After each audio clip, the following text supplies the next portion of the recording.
Hi, I'm Bobo, and today we're going to cover everything you need to know about purchasing first-hand flats in Hong Kong, which starts from the lucky draw process that takes place when a property is in high demand.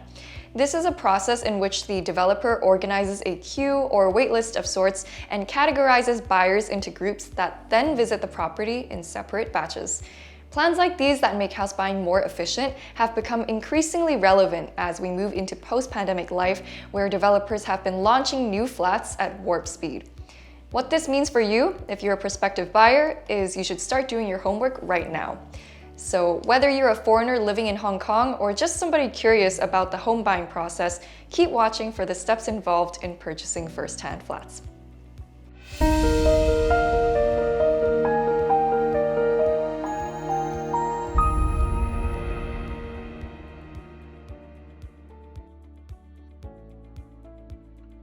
Here's some context for you.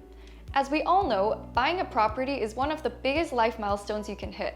There's so much to review and research, and you can do things included but not limited to assessing your financial situation, conducting on-site observations to understand the community you'll be living in, the amenities and transportation modes you'll have access to, all to know whether your new property truly matches your needs. It can be an overwhelming process for many.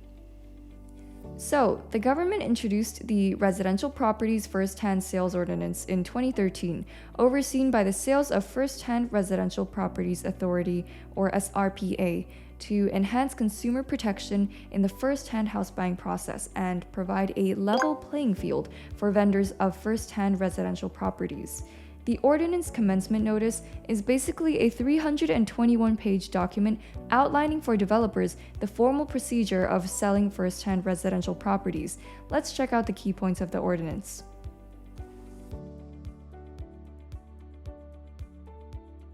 One of the first things to know is that developers are required to make their sales brochure available to the public at least 7 days before the commencement of sales. Specifically, they are to upload it onto a designated website to allow buyers and agents sufficient time to digest the information so they can make informed decisions about the first-hand properties they're interested in registering for. So what in these sales brochures is so important then?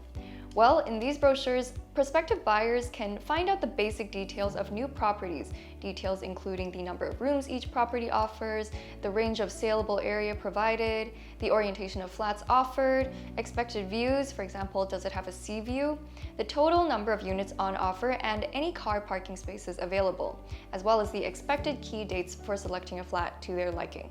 Just the basics. After uploading the sales brochure to their website, the developer has to announce the price list and sales arrangements 3 days before the launch of sale. The price list sets out the price, payment plans, and discounts available, while the sales arrangements will set out the date, time, and location of the sale. Also noted are the number of units to be sold, the methods of sale, for example, via ballot or tender, and this is important, which groups of buyers will be prioritized for flat selection. Also important to note is that developers don't typically announce the prices of all units at once. Instead, they separate these announcements into several price lists so that the prices can be revised according to ongoing sales performance. For projects with over 100 units, the first price list must contain at least 20% of the total number of units, and each subsequent price list must contain at least 10% of the units. The developer will then open show flats for sale, either after show flats have been released or on the same day of the sales launch. If you're interested in purchasing a flat, you will need to submit a letter of intent and pay a deposit, usually a cashier's check or a check for 100,000 Hong Kong dollars. Amazing, now we're checking out show flats. So let's talk about what a smart home buyer looks out for when viewing flats. The first thing you'll want to pay attention to is flat view, specifically flat views and flat orientation. Sea views in particular tend to be very popular as they offer an escape from the city's hustle and bustle, which makes them perfect for professionals living in Hong Kong looking to unwind at home. This is a big reason why homes in places like Repulse Bay and the Peak are so popular. As for flat orientation, south-facing flats are preferred over west-facing flats. In Hong Kong, south-facing flats are warm in the winter and stay cool in the summer. However, west-facing flats are worse hit by sweltering heat from the sun.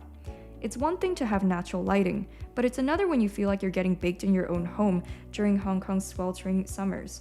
The quality of your furniture might also deteriorate due to sun damage. So if you purchase a west-facing flat, make sure you protect your furniture from sunlight and use solar shades and cover upholstered furniture where necessary. One thing to note is that developers' prices are non-negotiable. Also, prices may vary depending on the floor. As a rule of thumb, the higher the floor, the more expensive it will be, as upper floors tend to offer wider views of the city. So keep this in mind as you go through the sales brochure and decide whether you can accommodate prices for upper floors in your budget, or whether you care much about your view at all. Adding on to this, make sure the size of your new home matches your needs. If you have a family of 4, for example, consider purchasing a larger flat for more space.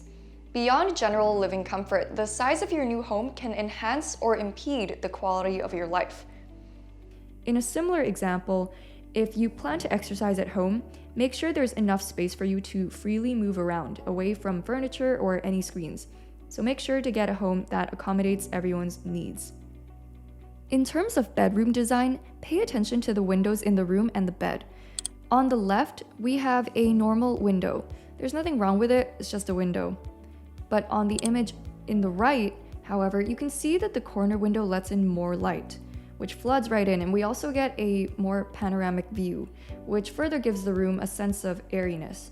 So if you're someone who pays extra attention to visuals, getting a bedroom with an L-shaped window is something you can consider. Something else to pay attention to in bedroom design is your wardrobe position. Is it located at the foot of your bed? Is there room for a desk once you've placed your bed in your room as well? All these things will affect the perceived size of your room. The fifth thing you'll have to pay attention to is the noise levels in your apartment. Though you won't actually know what it's like for sure until you've moved in, you can gauge how loud or quiet your home will be based on its location. Naturally, homes in more remote areas of Hong Kong will be louder than those right above the streets of Mongkok, for instance. This will affect your sleep quality and overall lifestyle. So if you're an early riser or somebody who goes to bed early, perhaps you have kids you want to put to bed at say 7 p.m. or you like to work from home in silence, this is something for you to keep in mind. One solution to this problem is to select a flat on the upper floors of an apartment building, separated from the streets below. Is your bathroom equipped with a window? Believe it or not, this is a topic of hot debate in Hong Kong because some people think having a ceiling ventilation fan is good enough, but others believe that a window is necessary for proper ventilation to avoid increased humidity and mold.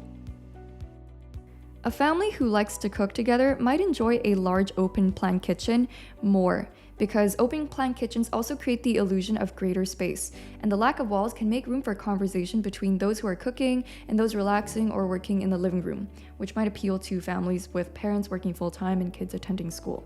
However, do bear in mind that if you're cooking with a lot of fragrant ingredients, those odors are going to spread throughout the house because there are no walls, so this is something you'll also have to take into account. In addition, there's the issue of the open-plan kitchen being a potential fire hazard, because if it's open plan, the fire may spread a lot faster. So be sure that you have a plan in place for situations like these. However, you might not even need an open kitchen at all. Imagine that you don't prefer to cook regularly and you live alone. Here, a smaller kitchen might suffice. It's really up to you.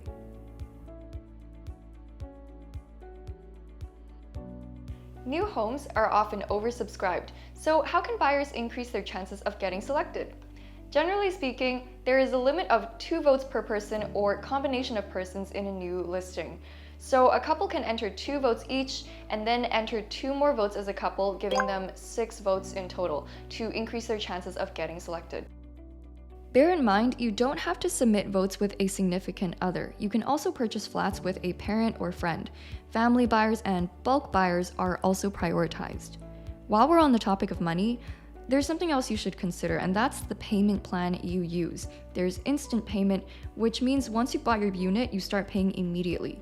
Then there's construction payment, in which you start paying after the site has been constructed, and then you start paying your mortgage loans.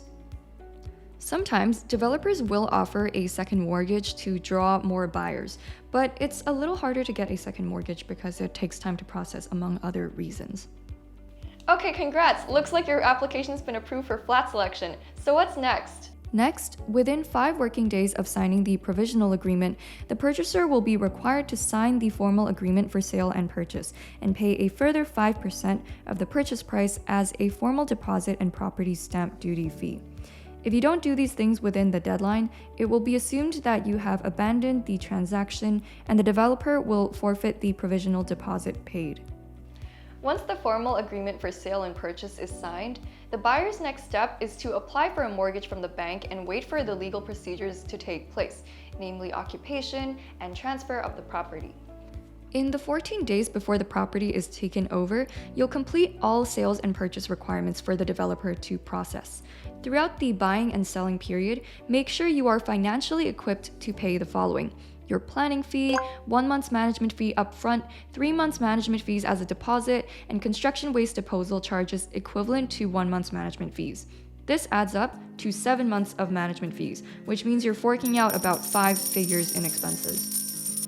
Once the developer has obtained the occupation permit, a letter of confirmation of sale and purchase will be sent to the purchaser through a solicitor's office, after which the purchaser is finally able to take possession of their new home. On the day you take possession of your new home, you can do a building inspection.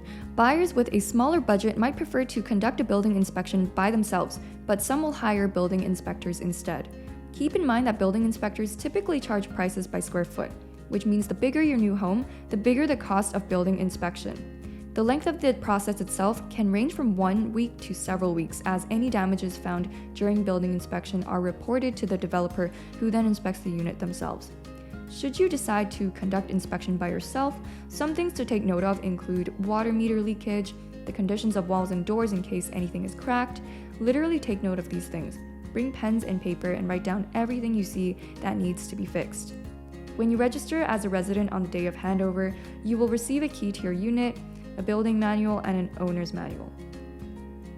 You can use the SRPA's electronic platform, the Sales of First-Hand Residential Properties Electronic Platform, or SRPE, which contains the sales brochures, price lists, and transaction records of individual first-hand residential developments. Thanks for watching! If you enjoyed this video, check out our comprehensive guides to buying and renting in Hong Kong. Links in the description below. Bye!